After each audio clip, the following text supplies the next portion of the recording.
All right. Who's the mother on William Harper? Come forward. No, Mr. Harper, you can remain seated. All right. Ms. Harper. Yes, ma'am. Here, can you get this to me? I want to explain something to you. Yes, ma'am. Take a deep breath. Yes, ma'am. All right. Calm down. That's okay. All right. Just take a deep breath. All right. So this is what I want to explain to Yes, you. ma'am. And this is just based upon my background. All right.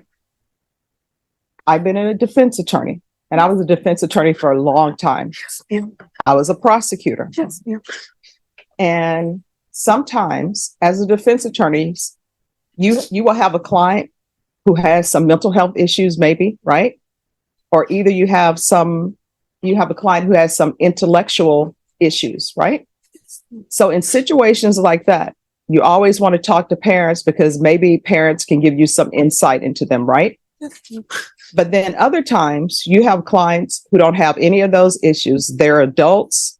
They don't have any issues where, oh, I need to talk to your parents because obviously I'm not able to communicate with you. Yes, That's ma'am. not the issue. Now, this is what I know. Yes, ma'am. I know that parents, when they have children, their children are always their babies, right? No matter if they're 25, 30, you always still see them as that little boy or that little girl. And you feel like you need to be there, right? To give your input. What I can tell you is attorneys necessarily don't have to talk to parents or family members. And the reason why they don't is because they're adults, right? And they're in adult court. Yes, ma'am. Now, sometimes we get people here who are 18 and parents want to be 100% in it because they're 18. And even though technically they're adults, they still sometimes are in the child realm as far as the way we see them.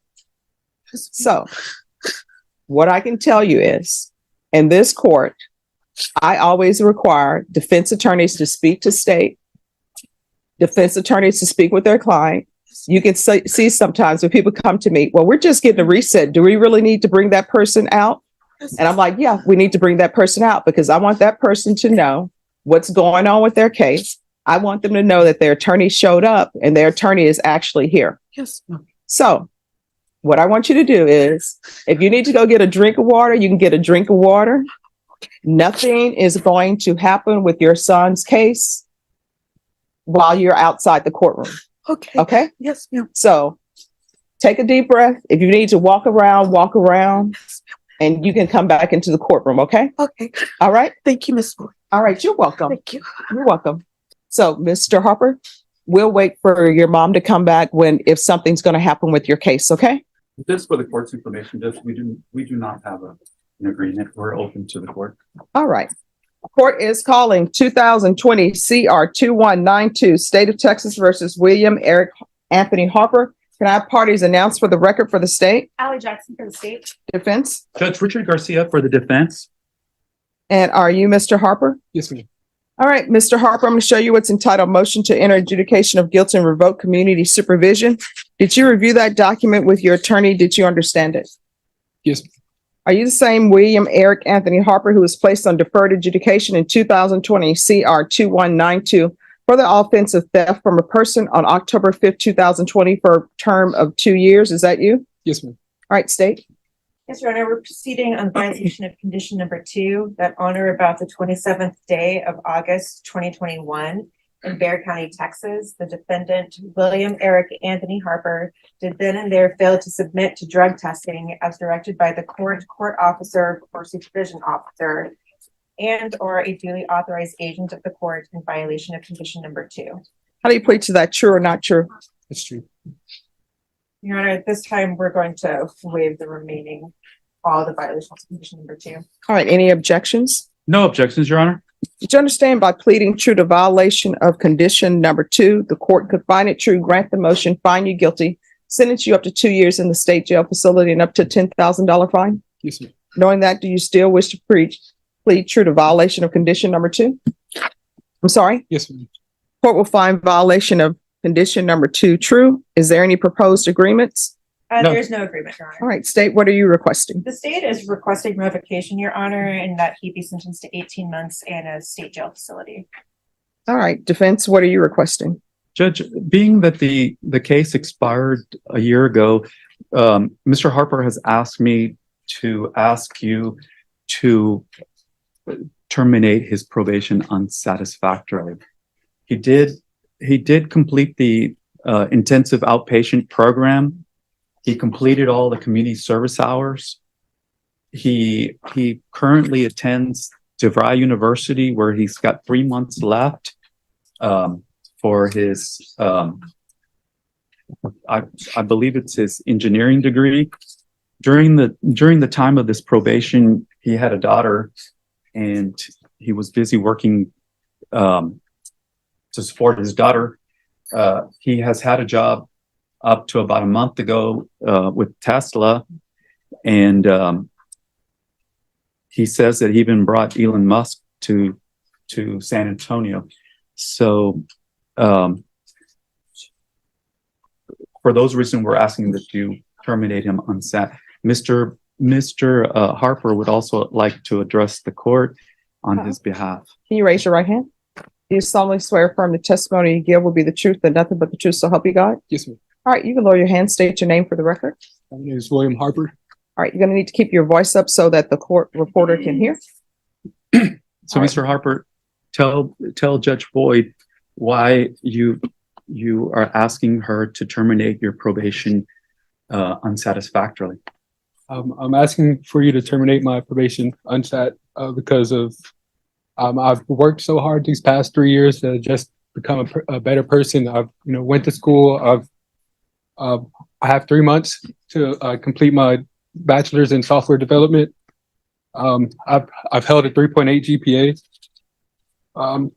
So if I knew, if I could talk to when I had committed the crime that I did, if I could talk to that person, I would tell him, if I was able to tell him that 30% of the world's billionaires are engineers, I never would have made that mistake.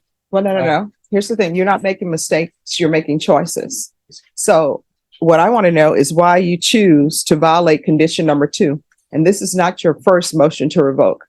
You were here back in August for a violation. So I can tell you right now, I'm not inclined to terminate you unsat.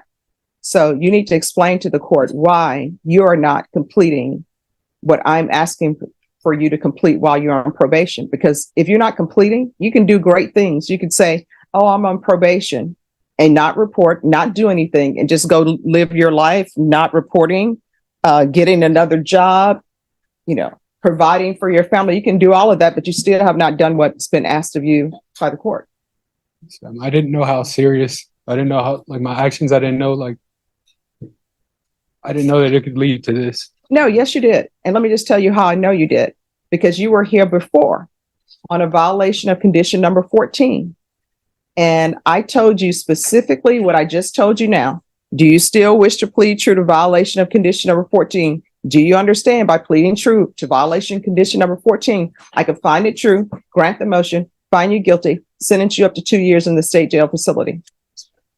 So this is the second time you're hearing this. And the other thing that I know, and I want you to internalize what I'm saying before you continue with your testimony. I tell everybody who comes through here, is there anything else you need from the court to be successful? I tell everybody that comes through here, if there's an issue with probation and you feel like probation isn't addressing it, let the court know and we'll address it. So do not start with, I didn't know about this, because I know you know, because I told you. All right? Just wasn't developed.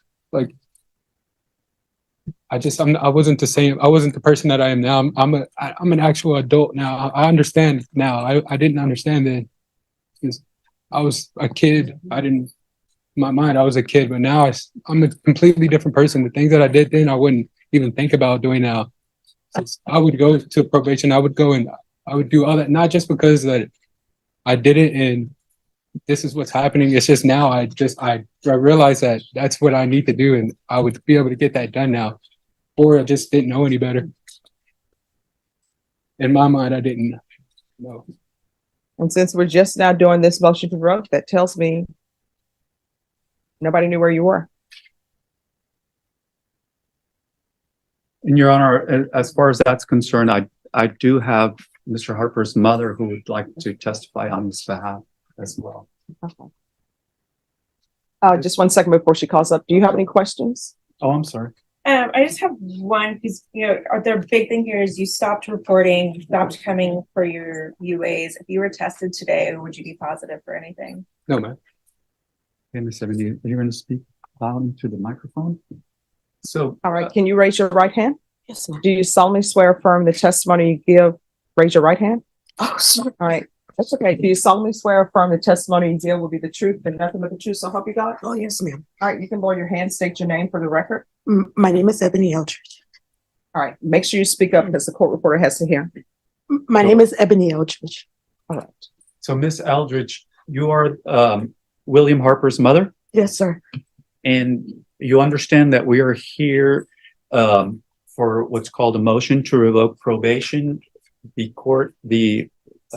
probation department is asking that Mr. Harper, your son's probation, be revoked. You understand that? Yes, sir. And you also understand that his probation expired over a year ago. I found that out today, sir. Yes.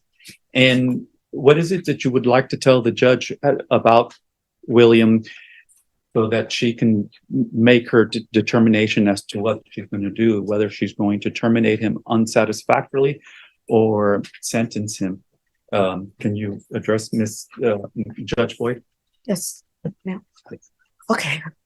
Thank you for giving me this opportunity. And thank you as well.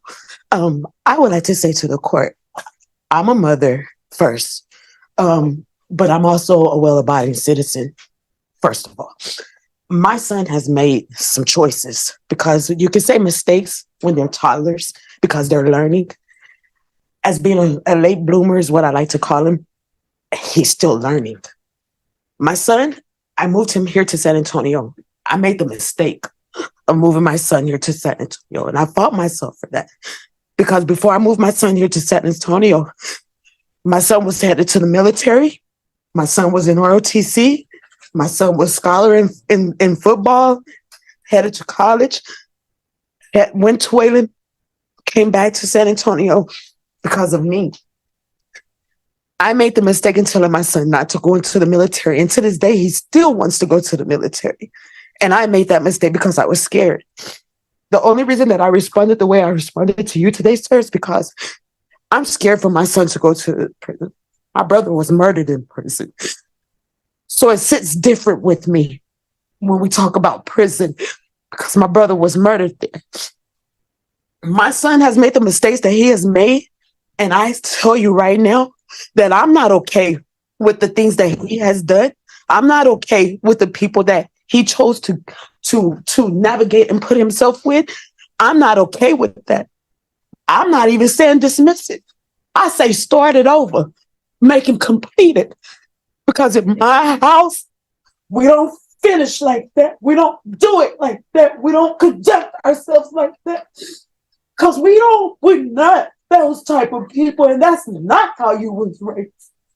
We was raised to do what we were supposed to do. We was raised to finish it out and to walk with our head up, because that's the way and that's how God wants us to be. You made the choice. You tied my hands.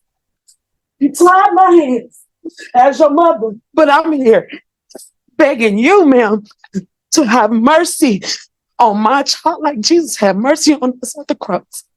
I know he's messed up, and I know he's not the perfect kid. I know he's done some things, but I even say it to you, ma'am, if you're the probation person, I'll make sure he's there. I'll make sure he does what he has to do. I get that he's an adult, and I experienced that firsthand, being told, I can't talk to you, ma'am, because that's an adult. I experienced it firsthand when I found out that my son had messed up on probation, and I'm calling the probation office. I'm saying, hey, I'm his mama. I'm on y'all side. What can I do to help you guys to make sure that he's doing what he's got to do? And they told me, there's nothing you can do because he's a grown man and we ain't got to talk to you. I hang up and I call back and I say, hey, listen to me, please. Before we even start the conversation, let me pray with you. Because we need God to lead the conversation. Because I need you to understand I'm not against you, but I want my child to do right. And if it means I got to stand there with him, then I'm willing to do that. Because I don't want my son, I won't throw him away. He's a smart boy. He has things going for him. Do we need a little help? Yes, ma'am, he does. Am I asking the court to help my son? Yes, ma'am, I am. Am I going to do what he won't do? Yes, ma'am, I am. He needs help. He needs it. He wants to help. He wants it. And I tell you, if you give him a chance, you're gonna do right. Or I'll go upside your head myself. Because you're gonna do right. You have to do right. This right here is not it. My brother died in prison. And it pains me. It pains me. I'm tired, baby. You got a 2-year-old daughter. I can't even bring your daughter to see you. I won't bring my granddaughter to sit in a jail to have to see her father. You got a home. And that's where you're supposed to be, helping me raise your daughter. That's where you're supposed to be, her home. But we're here. We're here. We're here. But I won't leave you. I won't leave you. I won't leave you. I just can't leave him. All right. But I'll stand. All right. Any more questions? Defense? No, Your Honor. State? No, Your Honor. All right. Thank you. Thank you, sir. All right.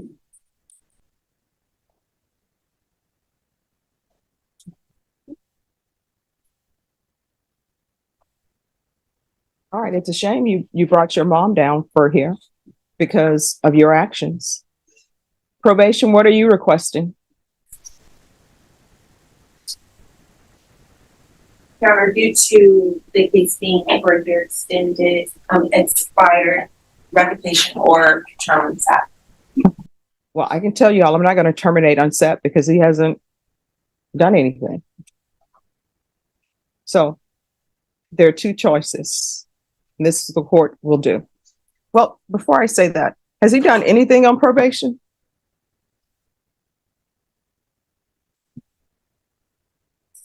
He completed the IOP, the intensive outpatient program. He did the community service hours. And he's paid 500 and something. Your Honor, Mr. Harper did complete intensive outpatient treatment. He completed 41 hours of his community service hours. The court waived 40 hours due to his COVID vaccine. Mm-hmm. He paid $563 toward his assessed fees of $2,841. He was on the drug patch for the beginning of his probation, and they were coming out negative at first, and then there was a lapse there. All right. Any final argument from either side? No, Your Honor. No, Your Honor. So, Oh, one thing, Your Honor, he Yes. does have 2 new cases which are going to be not taken care of at this time. They're still pending indictment. what are the two new cases? There's a misdemeanor interference with an emergency telephone call and a felony assault family choking. I'm sorry. A misdemeanor interference with telephone call and assault family choking. All right. So what's the status as far as those? Are those good cases, not good cases? They're only about a month old. I do know that the victim is uncooperative on them, and that's about all I know so far, Your Honor. All right. So who's the complainant in that case? His ex-girlfriend. I don't know her name off the top of my head. What's her name? State, you're asking for 18 months. Defense, you're asking that the probation be terminated unset. I'm not going to terminate him unset. These are his choices. One, I can find him guilty, revoke him. I'll sentence him under 1244 to 1 year at the Bexar County Jail. Or two, I can find him guilty and I will place him on regular probation. Please do regular probation, please. Okay. All right. This is what the court is going to do. Court is finding violation of condition number 2 true. The court is going to find you guilty.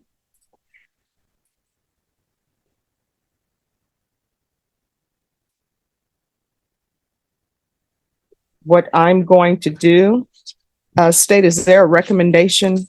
Oh, this is a state jail felony. I'm going to sentence you to 2 years in the state jail facility, suspended and probated for 5 years. I'm going to want 300 hours of community service restitution. I'm going to want parenting classes. Once he's completed the parenting classes, 150 hours will be deemed satisfied. And then you are to get your degree or either some sort of trade certificate. And once that is done, the remaining of the community service will be deemed satisfied. There's going to be regular reporting by Zoom or in person. There'll be random regular UAs. There's to be no contact with Anquinetus. Is it Anquinetus? Anquinetus carbon. Proof of employment within 30 days of release. There's to be no employment as a home health care provider or with minors. Probation, does he need another TAP? Yes, Your Honor. All right, we're going to do a TAP evaluation, and that's going to take place while you're in custody. And if TAP recommends inpatient treatment, we'll start with intensive outpatient treatment. If they recommend outpatient treatment, we're still going to start with intensive outpatient treatment. I'm going to want 90 sober meetings in 90 days.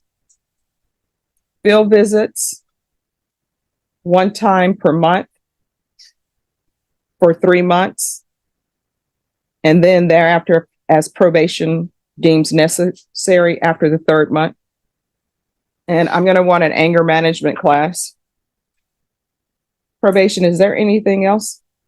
No, Your Honor, and I apologize. Will you give me the term again? 2 years, suspended and probated for 5 years. Thank you. And Judge, if I may, the only issue that or concern that I have is that he's got the felony and the misdemeanor, and he hasn't made bond on those. And I'm not sure if they are able to make bond because they're family violence. He's not eligible for PR bonds, and so he may be incarcerated for a while. Okay. All right, you'll have to take care of that with whomever your attorney is on that. Are you the attorney on those cases as well? I believe so, Judge. All right, so you'll have to take care of that with your attorney. Is there anything else you need from the court to be successful? Just the drug classes, the anger management classes. Mhm. Any classes I can get. I just want to be a better person. And, this is a turning point in my life. I want to do better. So. Okay. All right, is there anything else from either side? We're going to go off the record. No, Your Honor. I'm going to say this again, and I've said it to you before, and I say it to everybody. If there's an issue with probation and you feel like they're not addressing it, you can always come to the court to ask. You understand? Yes, ma'am. What do you mean by that? Like, come to the court? What do you mean? Oh, your attorney will explain it to you. People have just walked in and said, hey, I'm having an issue with probation, Okay. and we'll address it. But do I not come back to me for failure to report and not doing what you're supposed to do. You understand? Yes, ma'am. And the way you were over there crying with your mom, stop breaking your mom's heart. I know. I'm so sorry. All right. Good luck to you. Okay, this is for you.